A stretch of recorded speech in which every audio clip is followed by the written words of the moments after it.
నిన్న ex minister మతి తప్పిపోయిన మినిస్టర్ కేటీఆర్ గారు అమిత్ షా గారు పైన ఒక కామెంట్ చేసినారు. ఆ కామెంట్ ఏంటంటే, హిందీ భాష మా అందరిపైన ఎందుకు ఇస్తున్నారు అని ఆ ఒక కామెంట్ కేటీఆర్ గారు ఇచ్చినారు. కేటీఆర్ గారికి నేను చెప్పాలనుకుంటున్నా, హిందీ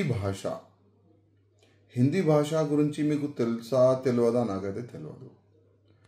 కానీ మన తెలంగాణ స్టేట్ నుంచి మనం బయట స్టేట్లో వెళ్తే అక్కడ మీరు ఏ భాషలో మాట్లాడతారు? మన భాష వాళ్ళకి అర్థమవుతుందా? కష్టం.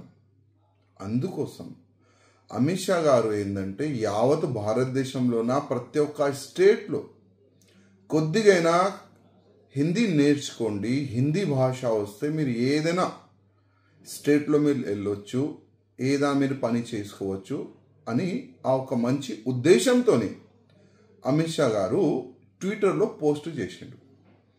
కానీ ఇప్పుడు కేటీఆర్ గారి దగ్గర పని లేదు కదా, ఆయన గవర్నమెంట్ కూడా వెళ్ళిపోయింది, పని పాట లేదు. ఏదో ఒక సబ్జెక్ట్లో మీడియాలో ఉండాలి, ప్రింట్ మీడియాలో ఉండాలని ఒక చిన్న ఆలోచన. ఎందుకంటే అప్పుడు ఆయన మినిస్టర్ ఉన్న సమయంలో ఇట్లాంటి సబ్జెక్ట్ పైన ఆయన దృష్టి పెట్టలే. ఇప్పుడు ఆయన ఓడిపోయిండు, కొద్దిగా మెంటలీ కూడా ఆయన డిస్టర్బ్ అయిపోయిండు. అందుకోసం ప్రతి ఒక్క చిన్న సబ్జెక్ట్కి లేవాటాలే, కేంద్రం పైన ఆరోపణ చేయాలని ఒక ఉద్దేశంతో ఆయన ఈ విధంగా చేస్తుండు కేటీఆర్ గారు.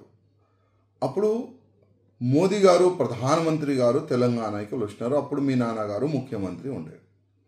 అప్పుడు మీ నాన్నగారు ఏ భాషలో మాట్లాడినారు మోదీ గారితో? అర్థమైందా? మీరు ఢిల్లీకి వెళ్ళి చాలా వరకు కేంద్ర మంత్రులతో కలిసినారు, అమిత్ షా గారితో కలిసినారు, మోదీ గారితో కలిసినారు.